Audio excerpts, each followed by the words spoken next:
सम्राट अशोक का इतिहास अत्यंत विशाल और बहुआयामी है, क्योंकि उनका जीवन भारतीय इतिहास में एक महत्वपूर्ण मोड़ का प्रतीक है। मैं आपको सम्राट अशोक का विस्तृत इतिहास हिंदी में प्रस्तुत कर रहा हूँ। इसे लंबा और विस्तारपूर्ण रखा गया है ताकि उनके जीवन, शासन, युद्धों और बौद्ध धर्म के प्रसार की पूरी झलक मिल सके। एक परिचय और जन्म। पूरा नाम देवानामप्रिय अशोक या अशोक मौर्य। कालखंड 304 ईसा पूर्व 232 ईसा पूर्व। वंश मौर्य वंश। पिता सम्राट बिंदुसार। माता धर्मा सुभद्रांगी। कुछ ग्रंथों में नामों का अंतर है। राजधानी पाटलिपुत्र, वर्तमान पटना, बिहार। अशोक मौर्य साम्राज्य के तीसरे सम्राट थे। वे अपने सैन्य कौशल, राजनीतिक प्रतिभा और बाद के समय में धर्मपरायणता के लिए विश्वभर में प्रसिद्ध हुए। 2 युवावस्था और सिंहासनारोहण।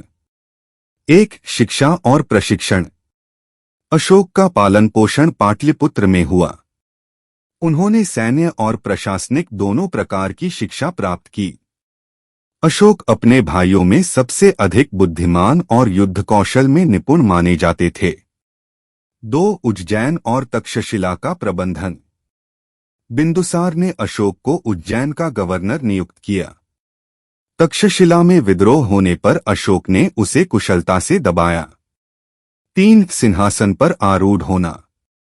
बिंदुसार की मृत्यु के बाद राज सिंहासन को लेकर भाइयों में संघर्ष हुआ।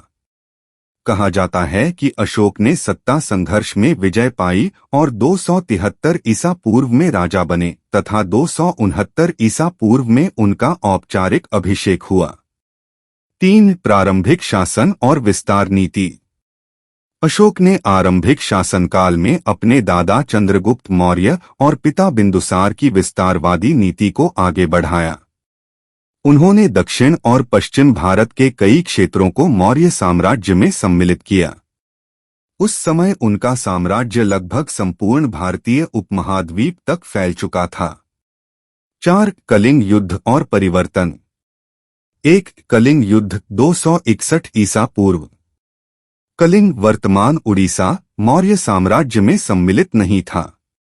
अशोक ने कलिंग को जीतने के लिए भयंकर युद्ध छेड़ा।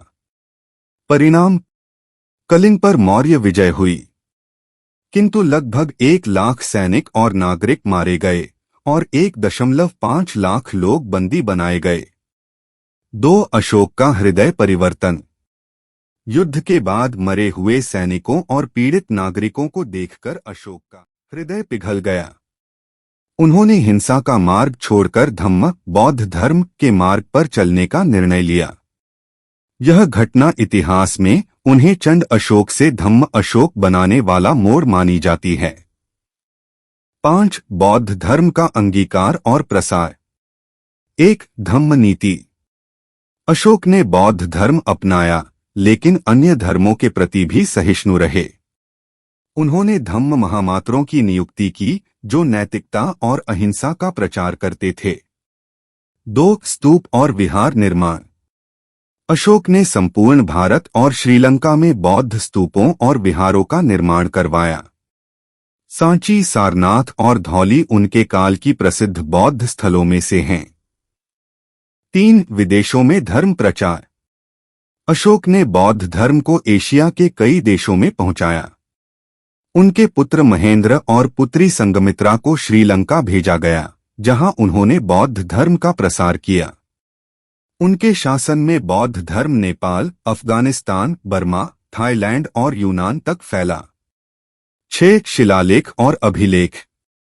अशोक ने अपने धर्म संदेश जनता तक पहुंचाने के लिए शिलालेखों और स्तंभों का सहारा लिया।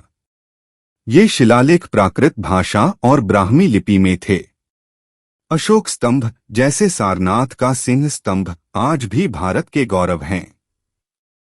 इन्हीं स्तंभों में से एक का सिंह चिन्ह आज भारत का राष्ट्रीय प्रतीक है। 7 अशोक का उत्तरकाल और मृत्यु। अशोक ने जीवन के अंतिम वर्षों में पूर्ण रूप से धर्म और अहिंसा के मार्ग का अनुसरण किया। उन्होंने हिंसा रहित शासन की नीति अपनाई और जनता के कल्याण पर ध्यान केंद्रित किया। 232 ईसा पूर्व में उनकी मृत्यु हुई और मौर्य साम्राज्य का धीरे धीरे पतन शुरू हो गया। 8. सम्राट अशोक की विरासत। 1. भारतीय इतिहास में योगदान।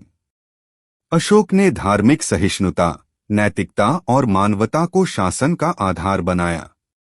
उनका शासन कल्याणकारी राजतंत्र का उदाहरण है।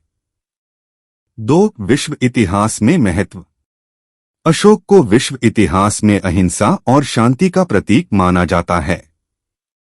आधुनिक भारत ने उन्हें राष्ट्रीय प्रतीक और चक्र के रूप में अपनाया। सारांश: सम्राट अशोक का जीवन युद्ध से शांति, हिंसा से अहिंसा और सत्ता से धर्म की ओर संक्रमण की महान कथा है।